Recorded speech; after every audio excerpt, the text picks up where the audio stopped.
আসন্ন পঞ্চায়েত পরীক্ষার দিকে লক্ষ্য রেখে জিকে থেকে আজকে আমরা প্র্যাকটিস করব 30টি প্রশ্ন, যেগুলো বিগত বছরের প্রশ্ন ট্রেন্ড দেখতে পাচ্ছ তোমরা। তো লেট আস স্টার্ট, আজকের ক্লাস শুরু করা যাক। প্রত্যেককে তার আগে বলবো অবশ্যই কিন্তু প্রত্যেকে আজকের এই গুরুত্বপূর্ণ ক্লাসটিকে লাইক করে দেবে এবং অবশ্যই বলবো সাবস্ক্রাইব করে নাও এবং পাশে থাকা বেল বাটন হিট করে নাও, ঠিক আছে? So let us start.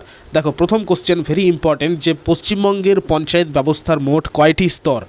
ঠিক আছে, পশ্চিমবঙ্গের পঞ্চায়েত ব্যবস্থার মোট কয়টি স্তর রয়েছে? উত্তর কী হবে দেখো, তার আগে দেখো পশ্চিমবঙ্গ গ্রাম পঞ্চায়েত পরীক্ষা 2018-র প্রশ্ন এটা, ঠিক আছে? 2018 প্রশ্ন। দেখো উত্তর কী হবে, এটার রাইট আনসার হয়ে যাবে তিনটি স্তর রয়েছে, ঠিক আছে? পঞ্চায়েত ব্যবস্থার মোট 3টি স্তর রয়েছে। এবার আমাদের কাছে প্রশ্ন যে এই 3টে স্তরগুলো কী কী? তো প্রথম স্তরে দেখো, প্রথম স্তরে হচ্ছে গ্রাম পঞ্চায়েত, যেটা তোমরা জানো। দ্বিতীয় স্তরের যদি কথা আসে তো দ্বিতীয় স্তর হচ্ছে পঞ্চায়েত সমিতি, এবং তৃতীয় স্তরের ক্ষেত্রে যদি বলি তো তৃতীয় স্তর হচ্ছে জেলা পরিষদ। তো আশা করি 3টে বিষয় তোমাদের কাছে পরিষ্কার এখন, এবং মনে রাখবে এই যে ত্রিস্তরীয় পঞ্চায়েত ব্যবস্থা এটা কত সালে তৈরি হয়েছিল, এটাও পরীক্ষায় আসতে পারে। এটা কত সালে তৈরি হয়ে গঠিত হয়েছিল? তো এটার উত্তর হয়ে যাবে 1973 সালে গঠিত হয়েছিল। ক্লিয়ার? দেখো অনেক কিছু তথ্য কিন্তু জানা হয়ে গেল। প্রত্যেককে বলবো অবশ্যই কিন্তু বন্ধুদের কাছে শেয়ার করে দেবে এবং লাইক করে দেবে আজকের এই গুরুত্বপূর্ণ ক্লাসটি। এভাবেই কিন্তু ক্লাস চলবে। নেক্সট কোশ্চেনে এগোনো যাক। দেখো, পঞ্চায়েত সমিতির কার্যনির্বাহী আধিকারিক হিসেবে কে দায়িত্ব পালন করেন? দেখো, পশ্চিমবঙ্গ পঞ্চায়েত কর্মী পরীক্ষা 2016-র কোশ্চেন। উত্তর কী হবে দেখো, অপশনগুলো ভালো করে দেখো। বিডিও রয়েছে, এসডিও রয়েছে, ডিএম এবং প্রধান রয়েছে, গ্রাম প্রধান। এটা রাইট আনসার হয়ে যাবে বিডিও, ঠিক আছে? বিডিওর পুরো নাম কি আমরা প্রত্যেকেই জানি, ব্লক ডেভেলপমেন্ট অফিসার। তো ব্লক স্তরের পঞ্চায়েত সমিতির প্রশাসনিক প্রধান হচ্ছেন বিডিও, ঠিক আছে? ব্লক উন্নয়ন আধিকারিক যেনাকে বলা হয়। তো অন্যদিকে দেখবে যে জেলা পরিষদের ক্ষেত্রে যদি প্রশ্নটা আসতো, এটা তো পঞ্চায়েত সমিতির ক্ষেত্রে বলা হয়েছে, তো যদি জেলা পরিষদের ক্ষেত্রে আসতো এটা, তখন কি রাইট আনসার হতো? ডিএম হতো তখন রাইট আনসার, কারণ জেলা পরিষদের ক্ষেত্রে দায়িত্ব পালন করে থাকেন জেলা শাসক, অর্থাৎ ডিস্ট্রিক্ট ম্যাজিস্ট্রেট, মানে ডিএম। ক্লিয়ার প্রত্যেকের কাছে? নেক্সট কোশ্চেন দেখো, পঞ্চায়েত পরীক্ষা 2015-র কোশ্চেন, যে স্বাধীন ভারতের প্রথম কোন রাজ্যে পঞ্চায়েতি রাজ ব্যবস্থা চালু হয়েছিল? ভেরি ইম্পর্টেন্ট কোশ্চেন, পঞ্চায়েতি রাজ ব্যবস্থা চালু হয়েছিল কোন রাজ্যে? তোমরা প্রত্যেকে কিন্তু কমেন্টে রাইট আনসার করবে এবং এভাবেই তোমাদের প্র্যাকটিস করতে হবে। প্র্যাকটিস সেট কোশ্চেন আনসার আজকের যে ক্লাস এখানে। সো প্রত্যেককে অবশ্যই বলবো কমেন্ট করে জানাবে আজকের এরকম ধরনের ক্লাস, অর্থাৎ কোশ্চেন আনসার তো প্র্যাকটিস হচ্ছেই, সেই সঙ্গে রেফারেল ডিসকাশনেও অতিরিক্ত তথ্যগুলো কিন্তু জেনে নেওয়া হচ্ছে। তো এরকম ধরনের ক্লাস কেমন লাগছে, কেমন মনে হচ্ছে তোমাদের, অবশ্যই কিন্তু কমেন্ট করবে এবং কে কোথা থেকে তোমরা অ্যাটেন্ড করছো ক্লাসটা অবশ্যই কিন্তু কমেন্টে প্রত্যেকে জানাবে। সো এটা রাইট আনসার কী হবে দেখো, এটা রাইট আনসার হয়ে যাবে রাজস্থানে, ঠিক আছে? রাজস্থান হবে রাইট আনসার। এবং মনে রাখবে রাজস্থানের কোন জেলার এটাই হয়েছিল, প্রথম পঞ্চায়েতি রাজ ব্যবস্থা চালু হয়েছিল রাজস্থানের কোন জেলায়? তো উত্তর হবে, তো রাজস্থানের কোন জেলায়? রাজস্থানের নাগৌর জেলায়, ঠিক আছে? নাগৌর জেলায় প্রথম চালু হয়েছিল পঞ্চায়েতি রাজ এই, ঠিক আছে? এবং কত সালে চালু হয়েছিল এটি চালু হয়েছিল 1959 সালে, ঠিক আছে? 1959 সালে চালু হয়েছিল এবং 2রা অক্টোবর চালু হয়েছিল। ক্লিয়ার প্রত্যেকের কাছে? এবং এই রাজস্থানে চালু হওয়ার পরে এই যে দেখতে পাচ্ছ 2 নম্বর অপশন রয়েছে, তো রাজস্থানে চালু হওয়ার পরে অন্ধ্রপ্রদেশে চালু হয়েছিল এই পঞ্চায়েতি রাজ ব্যবস্থাটি, অর্থাৎ রাজস্থানে চালু হওয়ার ঠিক পরেই কিন্তু অন্ধ্রপ্রদেশে ব্যবস্থা চালু হয়েছিল। এবং মনে রাখবে আরেকটি বিষয় যেটা খুবই গুরুত্বপূর্ণ, এই যে রাজস্থানে প্রথম পঞ্চায়েতি রাজ ব্যবস্থাটি চালু হয়েছিল, তো এই পঞ্চায়েতি রাজ ব্যবস্থার উদ্বোধন কে করেছিলেন? উদ্বোধন করেছিলেন আমাদের ভারতের প্রথম প্রধানমন্ত্রী জওহরলাল নেহরু। ক্লিয়ার প্রত্যেকের কাছে একদম? নেক্সট কোশ্চেন, ভারতীয় সংবিধানের কত নম্বর ধারায় পঞ্চায়েত গঠনের কথা বলা হয়েছে? একদম দেখতে পাচ্ছ, ভেরি ইম্পর্টেন্ট কোশ্চেন। উত্তর হবে দেখো 40 নম্বর ধারা হবে এটা রাইট আনসার, ঠিক আছে? সংবিধানের দেখবে তোমরা যে সংবিধানের 4র্থ অধ্যায়ে রাষ্ট্র পরিচালনার নির্দেশমূলক নীতির কথা বলা হয়েছে, যেটাকে ইংরেজিতে বলা হচ্ছে দেখবে ডিপিএসপি, ঠিক আছে? ডিপিএসপি। তো এর অধীনে 40 নম্বর ধারায় গ্রাম পঞ্চায়েত গঠনের নির্দেশ দেওয়া হয়েছে, ঠিক আছে? আর তাছাড়া এই যে নীতি, এই 40 নম্বর ধারার যে নীতি, এটাকে কিন্তু গান্ধীবাদী নীতি বলা হয়, ঠিক আছে? মনে রাখবে পরীক্ষায় চলে আসতে পারে, গান্ধীবাদী নীতি বলা হয় 40 নম্বর ধারার নীতিকে, অর্থাৎ গ্রাম পঞ্চায়েত গঠনের যে নীতি নির্দেশমূলক যে নির্দেশ দেওয়া হয়েছে সেটিকে গান্ধীবাদী নীতিও কিন্তু বলা হয়। নেক্সট কোশ্চেন দেখো, যে বলবন্ত রায় মেহতা কমিটি কত সালে গঠিত হয়েছিল? দেখতে পাচ্ছ 2017-র প্রশ্ন, পশ্চিমবঙ্গ জেলা পরিষদ পরীক্ষা এসেছিল। তো এটা রাইট আনসার কী হবে?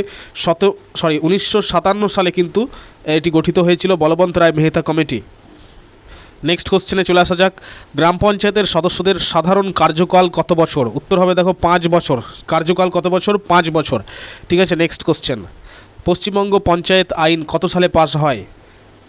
পশ্চিমবঙ্গ পঞ্চায়েত আইন কত সালে পাস হয়? আচ্ছা, উত্তর হবে দেখো 1973 সালে পাস হয়। ঠিক আছে, 1973 সালে পাস হয় পশ্চিমবঙ্গ পঞ্চায়েত আইন।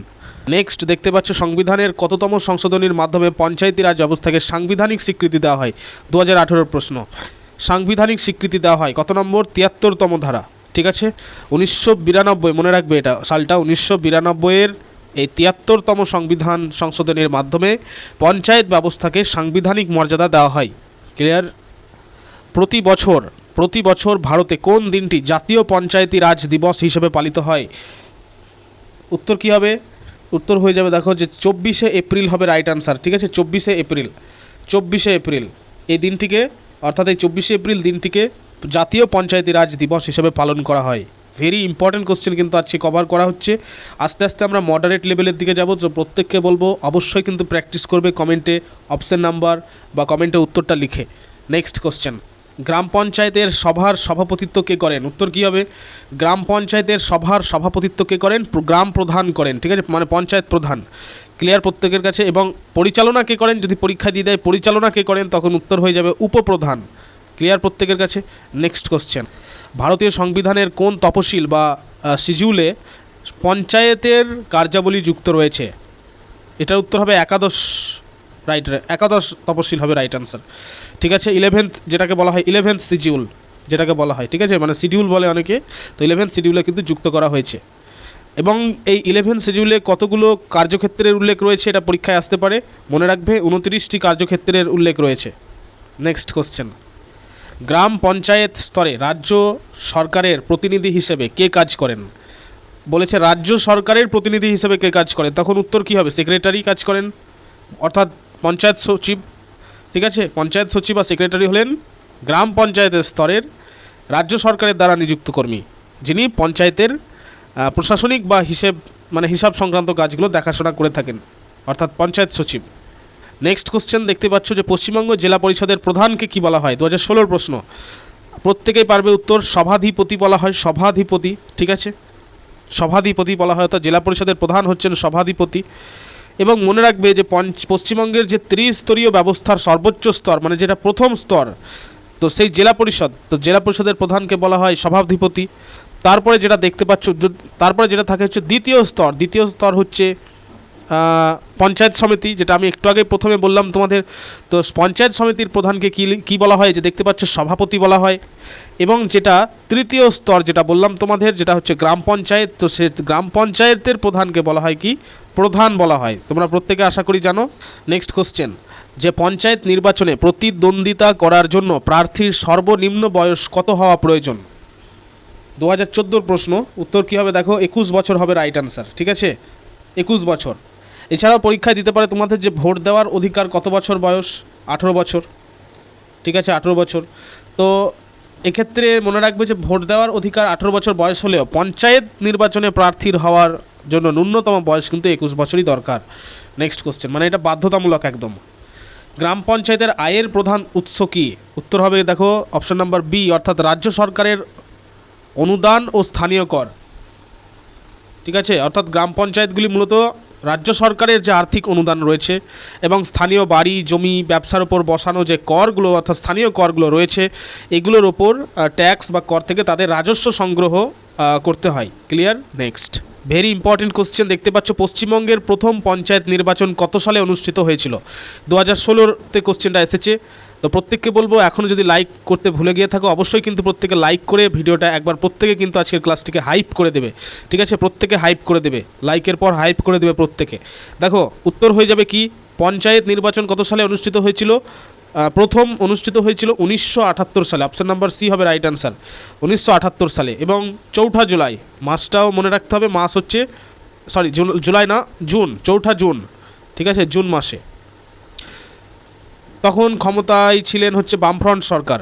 Next question, Ashok Mehta committee কত স্তরের পঞ্চায়েত ব্যবস্থার সুপারিশ করেছিল? উত্তর হবে দ্বি স্তর হবে রাইট আনসার। ঠিক আছে, মানে 1977 সালে জনতা সরকার দ্বারা গঠিত অশোক মেহতা কমিটি ত্রিস্তরের পরিবর্তে, এখন তো আমাদের ত্রিস্তরের যেটা রয়েছে, তো ত্রিস্তরের পরিবর্তে তিনি দ্বিস্তর বিশিষ্ট পঞ্চায়েত ব্যবস্থা সুপারিশ করেছিলেন।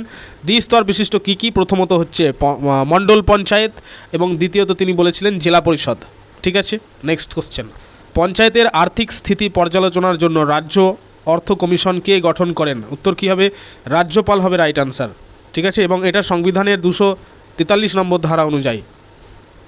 পশ্চিমবঙ্গের পঞ্চায়েত ব্যবস্থায় মহিলাদের জন্য কত শতাংশ আসন সংরক্ষিত? অপশানগুলো ভালো করে দেখো, উত্তর হয়ে যাবে 50%। নেক্সট কোশ্চেন, গ্রাম সভা কাদের নিয়ে গঠিত হয়? উত্তর কী হবে? উত্তর হবে দেখো অপশান নাম্বার সি, অর্থাৎ গ্রামের সমস্ত ভোটার তালিকাভুক্ত নাগরিকদের নিয়ে তৈরি হয় গ্রাম সভা। সংবিধানের কোন অংশে, মানে কত নম্বর পার্টে পঞ্চায়েতি রাজ ব্যবস্থার উল্লেখ আছে? উত্তর কী হবে? উত্তর হবে পার্ট নম্বর 9 হবে রাইট আনসার। ঠিক আছে, পার্ট নম্বর 9। নেক্সট কোশ্চেন দেখতে পাচ্ছ যে পশ্চিমবঙ্গের পঞ্চায়েত সমিতির প্রধানকে কি বলা হয়? পঞ্চায়েত সমিতির প্রধানকে বলা হয় সভাপতি, যেটা আমি প্রথমেই তোমাদের বললাম, সভাপতি বলা হয়। ঠিক আছে, এবং সভাপতি ছাড়াও একজন সহকারী সভাপতিও কিন্তু থাকেন। নেক্সট কোশ্চেন দেখতে পাচ্ছ যে জেলা পরিষদের কার্যনির্বাহী আধিকারিক মানে এক্সিকিউটিভ অফিসার কে হন? উত্তর কী হবে? উত্তর হবে ডিএম। প্রথমে যেটা বললাম কার্যনির্বাহী আধিকারিক, এবং জেলা পরিষদের ক্ষেত্রে মানে তো জেলা শাসক হবেন ডিস্ট্রিক্ট ম্যাজিস্ট্রেট মানে ডিএম। দেখো 2019-এর প্রশ্ন, অর্থাৎ এই প্রশ্নগুলো কিন্তু খুবই ইম্পর্টেন্ট, এগুলো অলরেডি পরীক্ষায় এসেছে এবং রিপিট হয় বহুবার।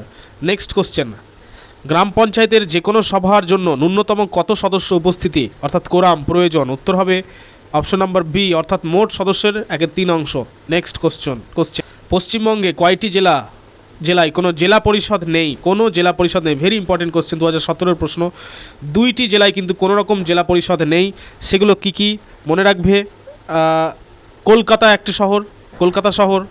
ঠিক আছে, কলকাতা শহর ছাড়া দার্জিলিংয়ের পার্বত্য অঞ্চল। ঠিক আছে, দার্জিলিংয়ের।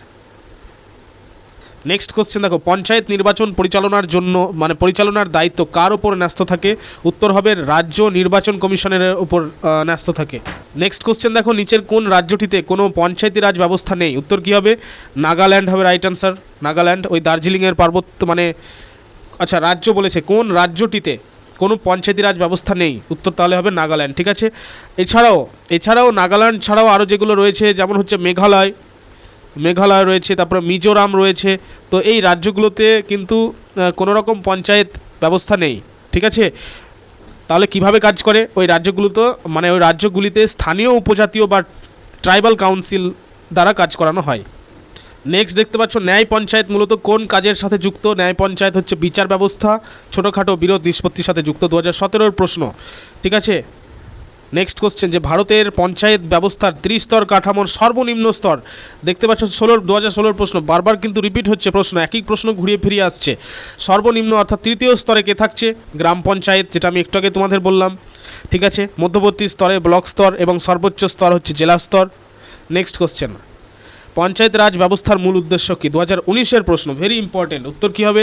উত্তর হবে গ্রামীণ উন্নয়ন ও ক্ষমতার বিকেন্দ্রীকরণ, যেটাকে বলা হয় ডিসেন্ট্রালাইজেশন অফ পাওয়ার। ক্লিয়ার প্রত্যেকের কাছে? মানে একদম মূল স্তরের মানুষের হাতে শাসন উন্নয়নের ক্ষমতা পৌঁছে দেওয়ার কথা বলা হচ্ছে এখানে, মানে যেটাকে বলা হয় গণতান্ত্রিক ক্ষমতার বিকেন্দ্রীকরণ। এটাই হচ্ছে পঞ্চায়েতি রাজ ব্যবস্থার মূল লক্ষ্য। ক্লিয়ার প্রত্যেকের কাছে? সো প্রত্যেককে বলবো অবশ্যই কিন্তু লাইক করে দেবে এবং হাইপ করে দেবে ভিডিওটি, একবার প্রত্যেকে হাইপ করে দেবে। ঠিক আছে, এবং সাবস্ক্রাইব করে নাও যারা এখনও পর্যন্ত সাবস্ক্রাইব করোনি, এবং বেল বাটন হিট করে নাও। আগামী দিনে পঞ্চায়েত রিক্রুটমেন্টের ওপর প্র্যাকটিস সেট ছাড়াও টপিক ওয়াইজ ক্লাসগুলো আনা হচ্ছে। ইংলিশ, জিকে, ম্যাথ সমস্ত বিষয়ের উপর আনা হবে, বাংলার উপর স্পেশালি টপিক ওয়াইজ আনা হবে। If you are seriously preparing for panchayat recruitment examination, প্রত্যেককে বলবো অবশ্যই চ্যানেলের সঙ্গে থাকো। একদম 0 to অ্যাডভান্স লেভেলে ফ্রি কোচিং দেওয়া হবে।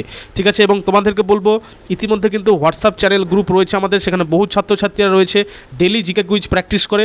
সো লিঙ্ক কোথায় পাবে? সেই হোয়াটসঅ্যাপ চ্যানেল গ্রুপের লিঙ্ক কমেন্টে পিন করে দেওয়া হয়েছে এবং ভিডিওর ডেসক্রিপশানেও দিয়ে দেওয়া হয়েছে, ক্লিক করে তোমরা জয়েন করে নেবে। ক্লিয়ার? তো যাই হোক, প্রত্যেককে ধন্যবাদ অ্যাটেনশন দেওয়ার জন্য, অ্যাটেন্ড করার জন্য ক্লাসটিকে। Thank you.